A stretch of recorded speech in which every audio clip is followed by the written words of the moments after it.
Sharing our stories reminds us of the common ground we share. The aim of the Salina Storytelling Project is to strengthen our community's literacy and social-emotional growth through listening, discussion, and reading. We do this by using literacy techniques that amplify the stories of people who live in Salina, Kansas.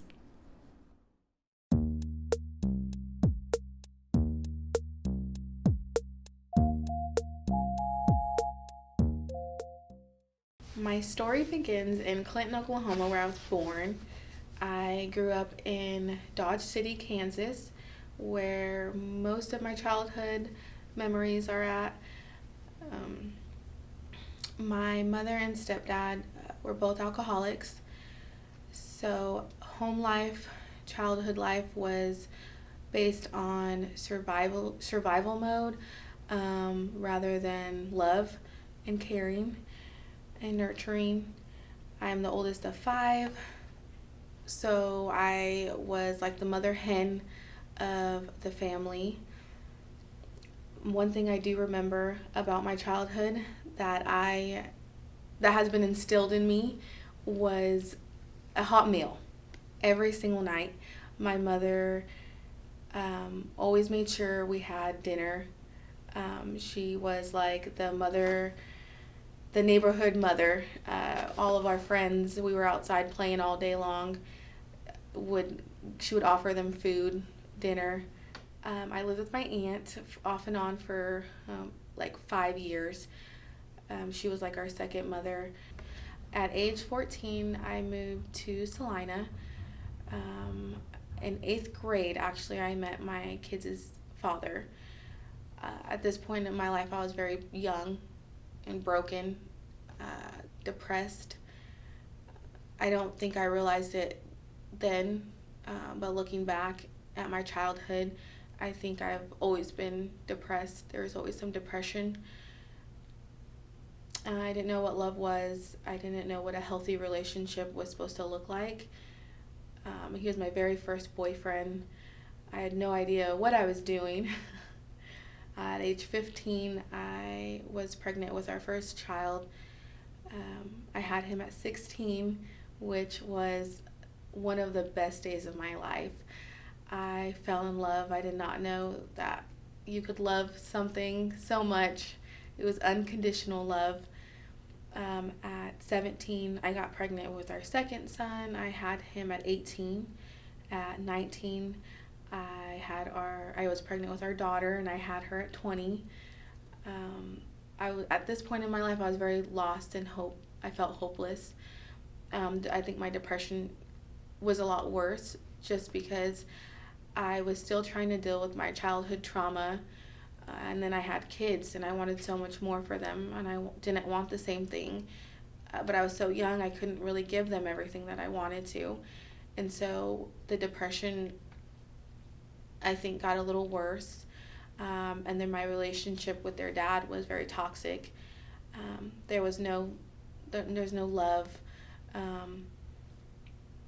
It was, again, I think I kind of lived in that survival mode where I thought this is what love was supposed to be like.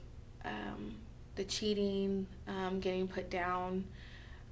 When I would feel like I could leave, I felt stuck. Like this is what I deserved. How was I going to raise 3 kids on my own? Without, my mom wasn't really there. He wasn't there, but he was there. He was like all I had. I felt like I had low motivation in myself. I didn't think I could really do anything with my life. And at this point, I had been to the Salina Adult Education Center multiple times, but I'd always quit for one reason or another. Depression. I felt hopeless. I didn't really have a lot of support, but I was always welcomed back, no matter how many times I would leave for whatever reason. No reason at all. I just was depressed and I didn't think I could do it. Kelly and Mert and Rebecca, they all welcomed me back with open arms. And I feel like that helped me Also with my worth at the time, no matter how many times I had quit, they always welcomed me back. And at age 24, something inside of me changed. I found my worth. I felt like I woke up and I wanted something different out of life, and it wasn't what I was doing. I pushed myself. I enrolled for GED this time, and I told myself I was going to do it. For every dark day that I had, I knew there was 100 brighter days ahead of me. There had to have been. I took responsibility for my actions. I took control of my life.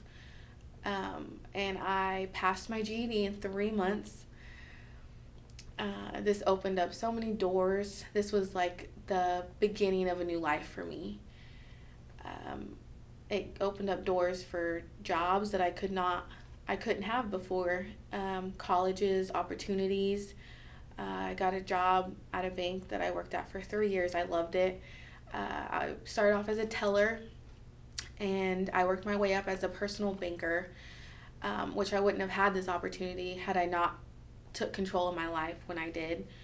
Getting the GED was the building blocks to where I'm at today.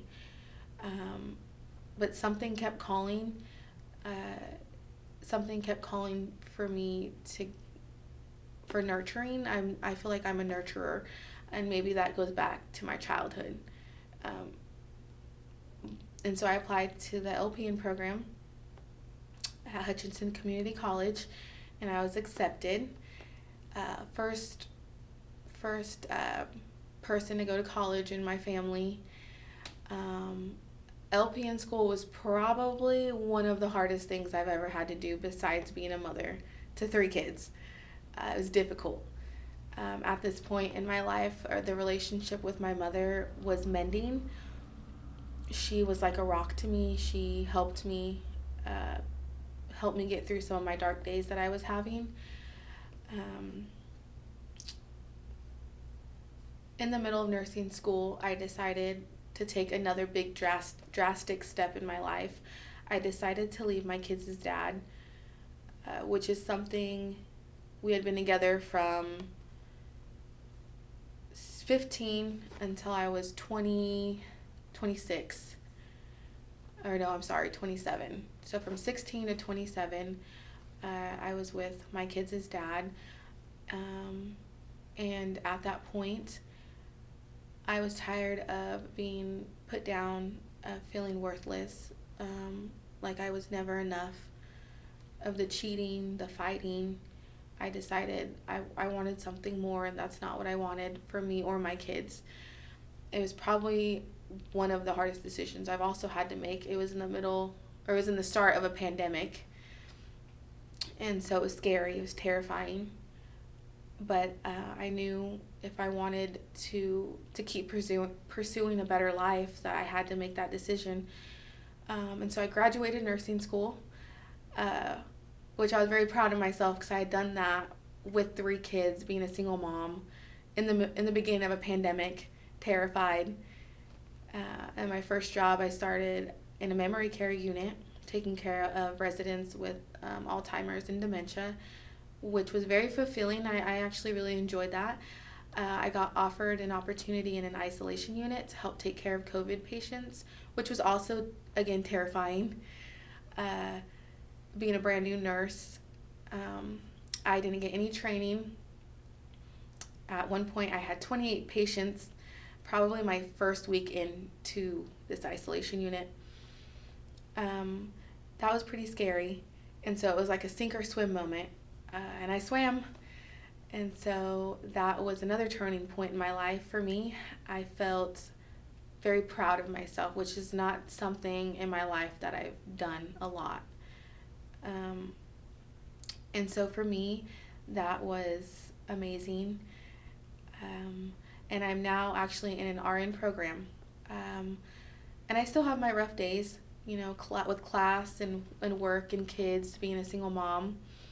But I kind of look at how far I've come from where I was, from my childhood, and to be proud of myself. And it's okay to be proud of yourself.